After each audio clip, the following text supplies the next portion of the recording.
Welcome to the Hit the Deck Christmas Scrimmage for 2016, or what's left of it anyway. We are all psyched. It's less than a week until Christmas. We are all psyched to give you a fully Christmasized Hit the Deck Scrimmage. Myself and James. James, are you in the holly jolly spirit? You betcha, Santa, Mr. American Rhino. I don't know if a rhino honestly, it's sad. I should know what noise a rhino makes, being one. But no, I don't. I should look that up. But not now, because now we have Dek Hockery to talk of. Dek Hockery? Dek Hockery to talk of. Yes, I'm leaving it in. We're just trying to merge deck hockey and Christmas together, so why not Dek Hockery? I like it. Dek Hockery and some Dek Rockery. Perfect, which leads into our first mini topic for the evening is Gary and I have our favorite and least favorite Christmas songs, albums, and musicians, and so on. Sure. And as you know, as being a loyal Hit the Deck fan, and thank you for being so, that Gary ingeniously put a headset in his mask and where he could listen to music to psych himself up before a game or two as he's getting ready and getting warmed up. It's phenomenal. So just curious, American Rhino, is it good to listen to Christmas music to get psyched up to play deck? And does that get you going like regular hard rock or the stuff that you've mentioned in the past to get you going? Well, I got to tell you, a few weeks ago, I actually did try listening to deck hockey. Listening to deck hockey. Listening to Christmas music before I played deck hockey, because 'tis the season, and I do love the season and the music and what have you, and I only give myself a month usually, or sometimes even less, between Thanksgiving and Christmas to enjoy all aspects of Christmas, so I try to cram it in as much as I can. So, so I a few weeks ago, I tried kind of not even warming up directly, but just in my pregame routine. Usually I have a set playlist that I listen to. Instead, I listen to Christmas music, and I don't know that it worked that well, because I just kind of listened to my regular playlist. But James sent me this scrimmage topic beforehand, and it's a Christmas miracle. I actually prepared for this show, this podcast. So that's thank you, Santa. So I thought about it, and I put together my top 5 Christmas songs that I think are appropriate to psych me up for deck hockey. So I will. I'm going to give you those songs, and then I'll give you a little taste. So first off, honorable mention goes to Carol of the Bells by Mannheim Steamroller, The Night Santa Went Crazy by Weird Al Yankovic, preferably the live version because that has some extra violent lyrics that were deemed too, let's say, traumatizing for the general public to be released on the album version. Yes, Virginia, now Santa Claus is dead. It's, if you're not familiar with it, great track about how Santa Claus snaps one day and goes postal at the North Pole, and it's a fun little Christmas tune, traditional. And then All Alone on Christmas by Darlene Love, which is it's not really a song that psychs me up to go out and play aggressively, but it's a fun song. It's a song that I can kind of loosen up to and just not if I need to cool down a little bit and not be too intense. That's a good song to listen to. It's really kind of upbeat and happy considering the lyrics are a little bit depressing. So I really think that's one. Oh, and one other honorable mention.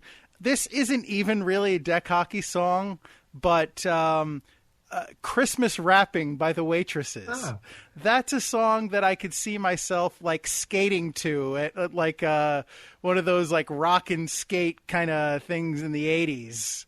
I would enjoy. I think I would enjoy that. But very good choice. So the actual list though for number 5 on the countdown is going to be Christmas All Over Again by Tom Petty and the Heartbreakers. It has like a really kind of driving, rhythm and beat, and it kind of, I'm making it sound like a house song, which it isn't at all, but it gets me pumped up. Number 4, and this may come as a surprise to someone who hasn't heard it, "O Come All Ye Faithful" by Twisted Sister. If you're not familiar with the Twisted Sister album, it's like basically hard kind of hair metal versions of popular traditional Christmas songs. And "O Come All Ye Faithful" is set to the tune of "We're Not Going to Take It." So it's a really hard rocking, traditional religious carol. So I dig it.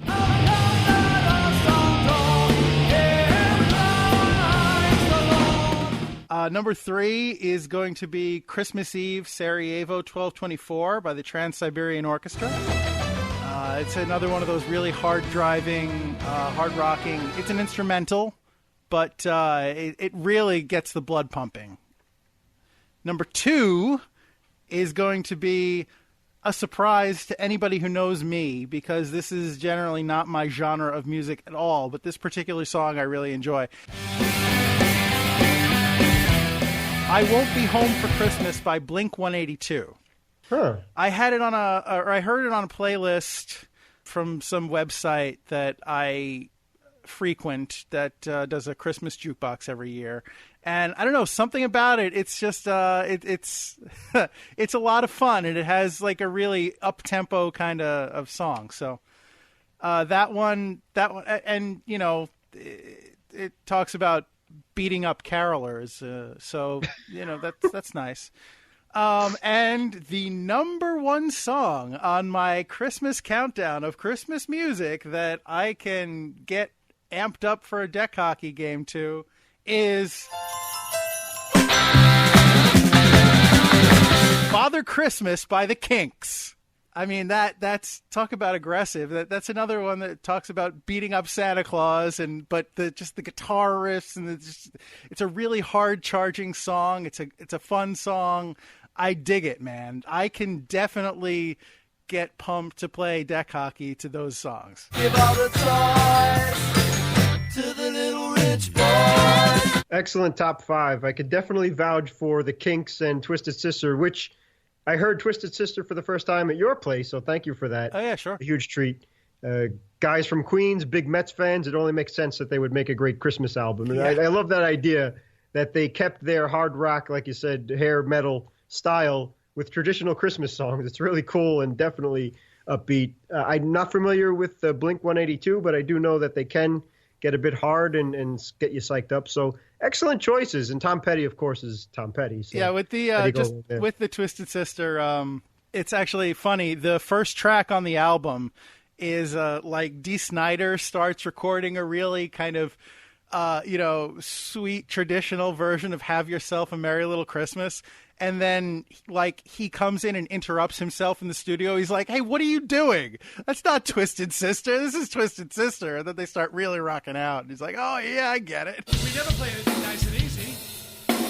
We play things nice and twisted. Awesome. So it kind of, it's definitely tongue-in-cheek, and it sets the tone to tell you, this isn't going to be just the kind of paycheck Christmas album that most bands release around this time of year. Awesome. Great stuff, man. Great stuff. So for me, I just went a little bit of a different route for my personal favorite Christmas songs and artists and stuff. I stuck with the artists and their albums as opposed to songs, because if I had to choose one song, it would probably be "Oh Holy Night," but whose version? That's could I go Johnny Mathis? Could I go Luciano Pavarotti? Perry Como? It's really I can't narrow it down, so I'm not going to open up that can of worms. You know who does a really surprisingly good version of that song? Lou Christie. Really? Yes. Mr. Dominic the Donkey and Lazy Mary, huh? No, that's Lou Monte. Excuse me? Lou Christie, you might know him as Lightning Lou Christie. Lightning striking. Oh, That My Luke Christie. apologies. Yeah, no, that's okay. It's on one of the Ultimate Christmas albums, but it's really, really sweet. Well, really heartfelt and kind of solemn, and it's very well done. That makes sense because Lou Monte's a guy that makes us Italians really embarrassed for ourselves. So Jiggity my jig, apologies. oh holy Yes. night. Yeah. It's Really, the Savior Jesus, la la la. Sorry. yeah, all you need is like a mafiosa gun going off in the background for all the stupid stereotypes that us Italians have to fight against. But thanks a lot, and apologies to Mr. Christie on that. I'm sorry. We don't know. Dominic the donkey could have been there for the birth of Christ. It was in a stable, in a manger, and there were animals, so Maybe. it's possible. Anyhow. So, yeah, it's great that here in New York, 106.7 Light FM plays nothing but Christmas music starting around the week before Thanksgiving. I know that's against Gary's better judgment, but they do. And they go through Christmas Day. I don't want to tick you off, American Rhino. No, it's fine.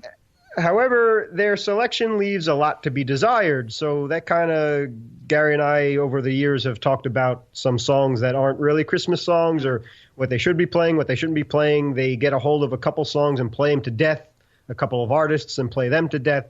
So there's a plethora of great Christmas music out there and great performers out there. So for me, I narrowed it down to a roster of deck hockey players. Nice. So I have starting line, including goalie, and then I got a third line, second line, and a third line. Fourth line, it could be some subs and stuff because that's bands there. But to give it all up, my starting line is Johnny Mathis, Bing Crosby, and yes, Bing Crosby. That's a real man's name, not Sydney. Bingle. That's right. Frank Sinatra. Oh, plus the fact that his granddaughter was on the Starship Enterprise of the Next Generation. Thank you very much, Miss Tasha Yar. And speaking of, I don't know if it was Denise that said this, that caused this, but one of his grandchildren apparently was the reason why he included David Bowie on that Christmas special that he did, which resulted in Little Drummer Boy, Peace on Earth. And in fact, Bing Crosby had no idea who he was. He only included him as a favor to the grandchild. And when David Bowie showed up at the recording session, like they were only going to do Little Drummer Boy, but it seemed pretty dry and boring. So they just kind of whipped up. They took a couple hours and they whipped up this Peace on Earth thing to counterpoint with it. And it became a huge hit.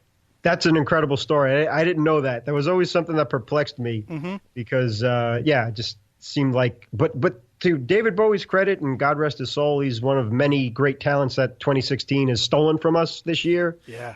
And the year's not over yet. And don't let the door hit you on the backside when you leave 2016, with the exception of a couple of good things that happened. For the most part, it stunk. Yeah. So, but David Bowie was such an incredible musician and artist, and he kind of reinvented himself a bunch of times. And I think that's a perfect example of the genius that he was.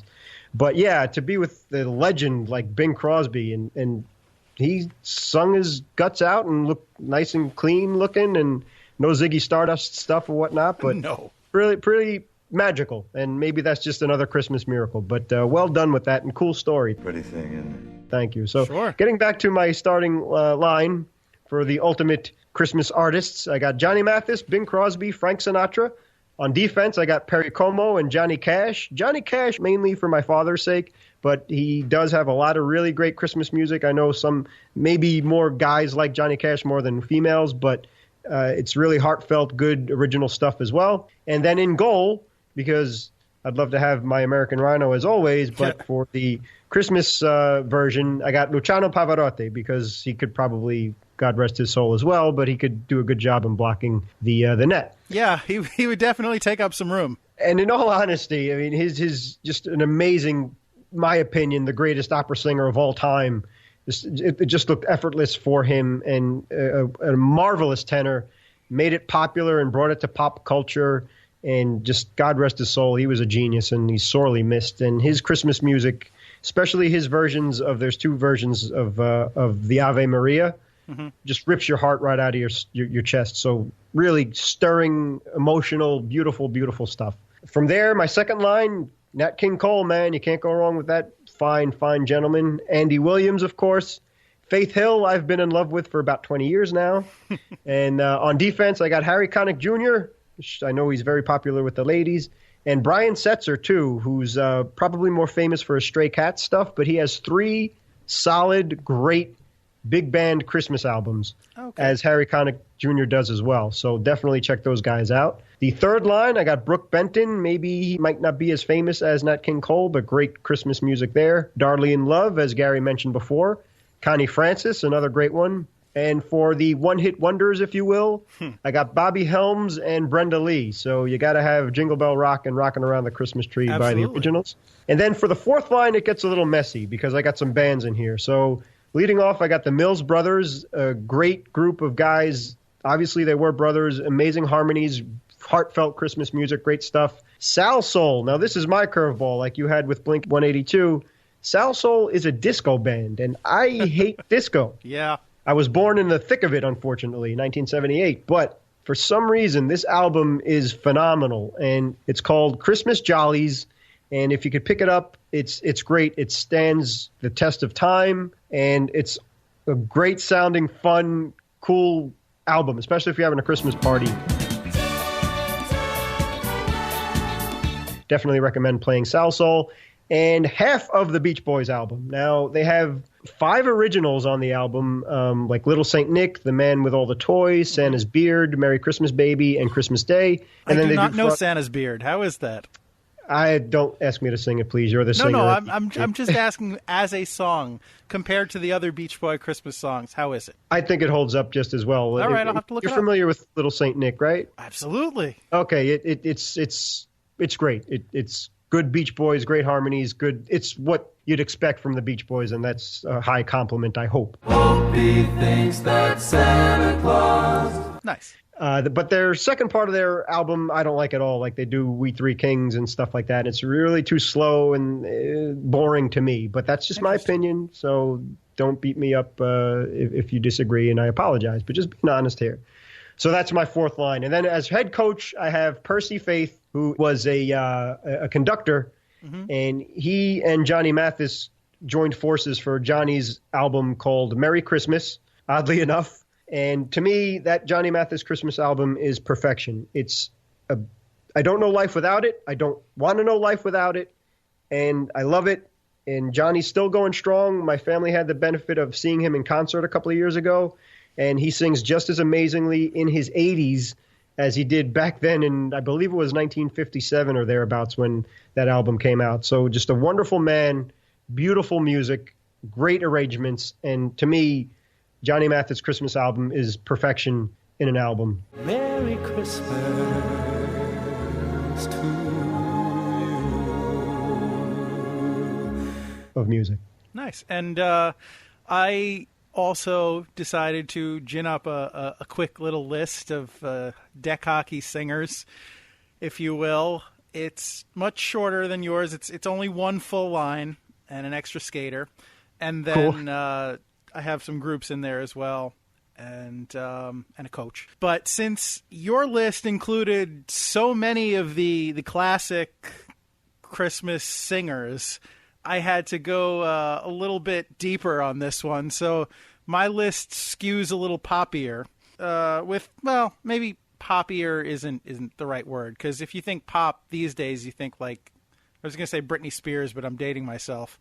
Like, I don't know, what's his name? The Bruno Mars or something like that, you know? But when I say pop, I mean pop music from music that I grew up listening to, which is like oldies.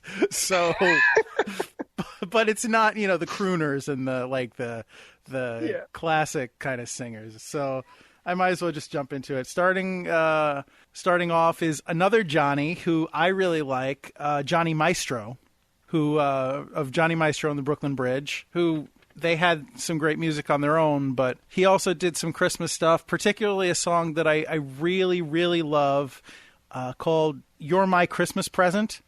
And it's just a very sweet, romantic kind of song, and it gets me right here every time. I'm my fist is kind of bumping against my heart, which is, right here, generally what you do. So, but since you can't see me, I'm doing that for the benefit of the listener. That's what I'm doing. That's my unnecessary explanation for a phrase that everybody uses and understands. So there you go. My second Christmas singer is going to be the one and the only Dion, who did a version of Rockin' Around the Christmas Tree in his own right, which is pretty fun, and some other Christmas songs, which are also pretty fun. So great pick there, yeah. Then we have a pretty abrupt tonal shift to John Denver, who I've really come to appreciate a lot in my old age. I'm 36, but as I've gotten older, I've really come to appreciate him. But particularly, he has a great Christmas album that he did with the Muppets. So John Denver is on my line. Then Gene Autry, the cowboy, who was, Here Comes Santa Claus and Rudolph the Red-Nosed Reindeer. He recorded the classic versions of those. So he's definitely, and he's a cowboy. So, I'm sure he'd be a good deck hockey player. And rounding out the line with Dean Martin. Nice. That's my classic. The last two are my classic singers, I guess. And in goal, I have Mr. Burl Ives. Excellent. He's my holly jolly goalie, and he's another one that could probably take up a good area of the net. And then as my extra skater, although I don't really envision her getting around very well, but it's more of a token appointment. Mavis Staples, who she's known as more of kind of a gospel type singer, but you may know her as the singer of the theme to Christmas Vacation. So she made the list because that's one of my favorite things to do for Christmas. In fact, today was my last day of work. I managed to take off the rest of the calendar year. So a nice little tradition that I have every year on my last day of work before Christmas, I play, as I'm walking out the door, I play the Christmas Vacation theme, and it's I kid you not, it's one of the greatest feelings every year. It's one of the things I look most forward to every single year is that moment. So, and today I got to walk out and look at the Empire State Building all done up in red and green, and the antenna was in like candy cane striping, and across the street was Bryant Park lit up with the ice skating rink and the tree, and it's a wonderful time to be alive. Hip hip hooray for Christmas vacation. And then for my groups, my music. I'm sorry, I'm taking so much longer than you did on this, James, and you had 4 times as many people. But whatever. I have the Chipmunks, who I grew up listening to their albums and their Christmas stuff in particular. They have like 2 Christmas albums. I don't know if you know that. The Chipmunks have 2 Christmas albums, of all things. Twisted Sister, again, we talked about them before, but they have a pretty solid Christmas album. And rounding it out with the Trans-Siberian Orchestra, who have a few Christmas albums, or at least 2, maybe 3. I think they have 3 at this point. And they have some really kind of classic Christmas songs that get a lot of play and are very good. So, and my coach is going to be Roy Orbison. Wow, excellent. Very good choice. I mean, just as great of a singer as he was, the song that he did, Pretty Paper, if you're familiar with it, it's such a heartbreaking song. But, it's like, as only Roy Orbison can sing, it really reaches down and strangles your heartstrings. Amen to that. Well done. I like that. Very cool. You. Awesome. So now for the other side of things, and this is just, again, this is my opinion. So if you have a problem with it, by all means, let me have it. But I'm going to fight back on this one, okay? Okay, that's fine. So for game misconducts and lifetime bans in my world of Christmas music and singers and songs and stuff, the worst of the worst for me are Barbra Streisand, the Carpenters, and Jose Feliciano. Now, the thing with Feliciano is, okay, Feliz Navidad, a lot of people love the song. It gets a lot of airtime and play. It's just extremely redundant. And if he wants to wish us a Merry Christmas, wish us a Merry Christmas and move on, please. Thank you. He really wants to wish us a Merry Christmas. He wants to make sure we get it. No one's stopping you. So please just do it. And From the Merry bottom Christmas. of his heart, James. That's right. I appreciate that, but just no one was stopping him. So anyway, which leads to my worst quote-unquote Christmas songs of all time, Feliz Navidad. Do They Know It's Christmas? Now, I am a child of the 80s. I hope to be anyway. All the things I love mainly were back in the 80s, including my favorite TV show, and our favorite team won the World Series and things like that. So the 80s were good to me anyway. But I just did not like Do They Know It's Christmas, especially some lyrics. And I love U2. I love Bono and The Edge. But why they stuck him with that silly lyric, thank God it's them instead of you. He's a Catholic, as is The Edge, and they've struggled with that, being good Catholics and staying away from all of the pitfalls of fame and fortune and things like that. So just don't understand how you could thank God for people being in misery, but you're not. So to me, it doesn't make sense. I don't think God's like, let them suffer, but you're okay, and you better thank me. I totally get where you're coming from. Although, full disclosure, I may or may not have two separate versions of that song on my playlist. Okay, that's fine. I have it on my iPod too. But it's an entirely fair point. Yeah, and again, that's mainly because of 106.7 playing it to death. So that's the main thing. The Christmas Shoes. What? That's a silly song. I understand the artist's heart was in the right place. He even mentions Jesus, which, wow, mentioning Jesus during his birth is just mind-boggling. But if it was true that some poor kid was trying to buy a pair of shoes for his dying mother, as an artist, I think it would have been better to change maybe the garment or something, because if you're going to pass away, and if it was true, God rest her soul, and God bless this poor boy and stuff like that. But, sir, I want to buy these shoes for my mama, please. Is not great lyrics. And if the poor woman was going to pass away, who gives a blank what she's wearing on her feet? But that's just me again. Favorite things. This isn't even a Christmas song, all right? It comes from, what, The Sound of Music or something? Yes, The Sound of Music. That is correct. So, okay, Gary and I talked about this in the past. I don't understand why whiskers on kittens and snowflakes on lashes would make you feel better after you got attacked by a dog or whatever. James, why do you hate raindrops on roses and packages tied up with string? They do nothing for me. Deck hockey makes me happy. So, or scoring a goal or blocking a shot for your sake makes me happy. So maybe that would make it a little bit more understandable. Up slap shots and sliding on concrete. These are a few of my favorite things. Now you're talking. Now throw in some Christmas references and there you go. And then my final Christmas song, quote unquote, which I just cannot listen to. And again, it's mainly because of 106.7 playing it to death. Wham's Last Christmas. I'm not a fan of Wham or what's his face, the lead singer there. But George Michael? George Michael, thank you. So I never liked their stuff. Again, I'm a child of the 80s, and maybe I'm in the minority there, but I stand by that. Again, growing up listening to Van Halen and U2 as an example, as we mentioned before. But Last Christmas, it's a terrible song. It's stupid, and I don't blame his boyfriend for breaking his heart the day after Christmas or giving it away, whatever the hell he did. So, useless trivia time once again. I recently heard on the Purple Stuff podcast that song, I cannot vouch for the authenticity of this statement, but I guess it's on Wikipedia, so it must be true. That song was supposedly written as Last Easter, but the record company convinced them to change it to Last Christmas as they deemed it more marketable. And slightly less insulting, too. All right, thank you. Sure.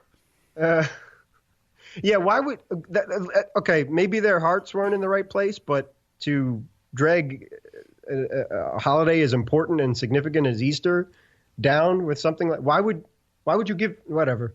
Okay, thank you. Christ gave his life for us and our sins. That has nothing to do with some guy and his broken heart, all right? I wouldn't even put them in the same universe, quite frankly. Yes, the holiday is very special. So, boy, you're coming at it with all the trivia tonight, man. This is great stuff. I appreciate it. Yeah, sure. And- well, I do. Thank you for that, James. I did. Sure. I have a couple quick additions to that list, if you'll indulge me. Like I said, I actually prepared for this show. See what happens when I prepare? Does anybody want this every single week? So I want to add Dan Fogelberg. With Same Old Lang Syne. Very good. Which is a detestable song. And finally, to round out the list, I'm just going to put out a blanket kind of misconduct for all the little kid songs. Like All I Want for Christmas Is My Two Front Teeth, Nuttin' for Christmas, and I Saw Mommy Kissing Santa Claus, those kind of songs, because like these people pretending to be cute widow kids who can't talk right because I'm a widow kid and I can't talk right because it's like nails on a chalkboard for me, every single one of them. And no,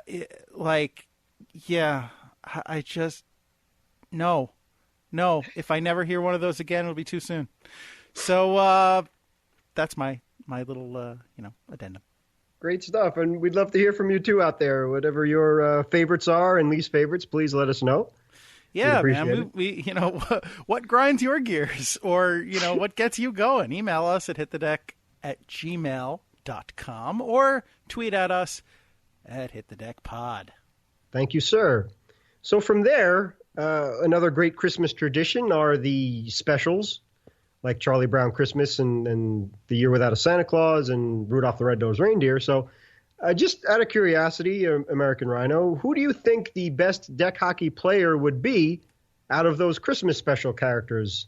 And specifically Frosty the Snowman, the Winter Warlock, the Bumble, or my pick, the Snow Miser. I'm going to go, it's a tough call.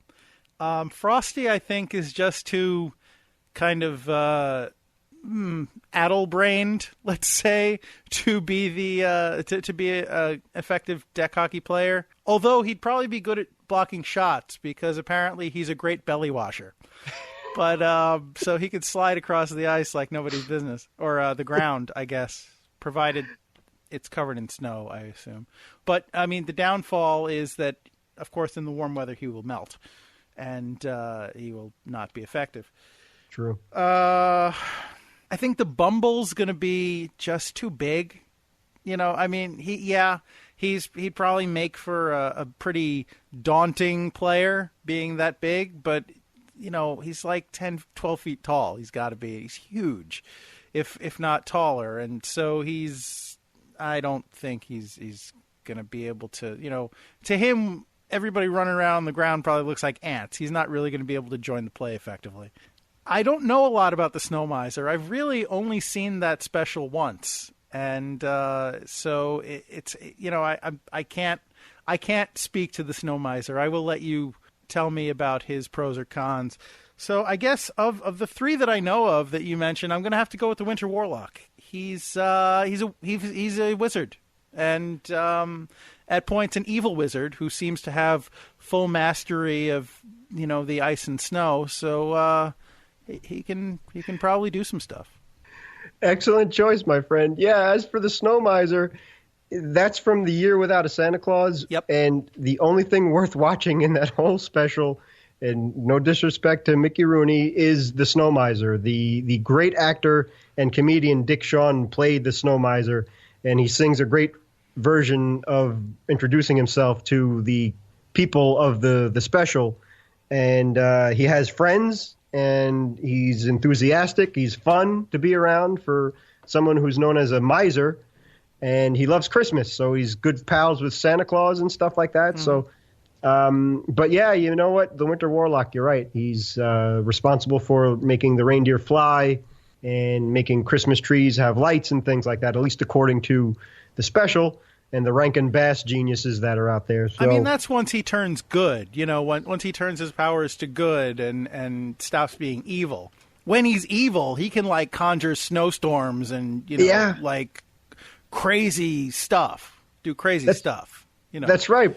Make trees like grab people. And, exactly. He's like he's a force to be reckoned with, is what I'm saying.